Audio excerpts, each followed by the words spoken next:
For today's video, magluluto pala ako ng steam buns or manto. Dalawang flavor po ang aking gagawin. So, let's start.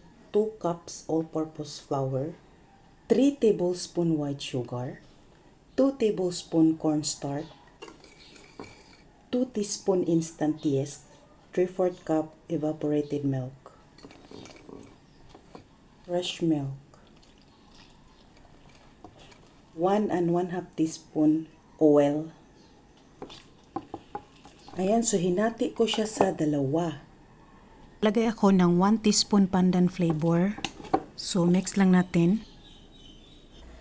2 teaspoon OB flavor. Yung pandan, ting OB flavor. Rest 30 minutes. Maglagay ng kaunting flour.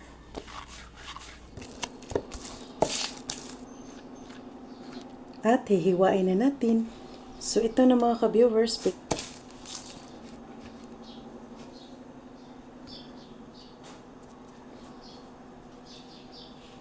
So, nahiwa na natin.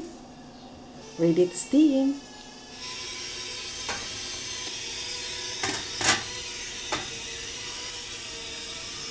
Buksan na natin. Wow! Luto na ang ating manto or steam buns. Ayan. So, ano pang hinihintay natin? Tikman na natin. Wow!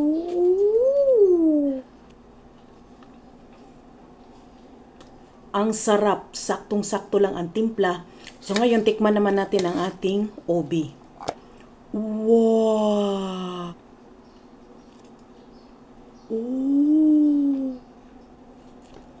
Hindi ka talaga mauumay. Perfect na perfect ito sa mga taong ayaw ng mga matatamis. Ayan, no? So, kung ako sa inyo, gumawa na rin kayo nito.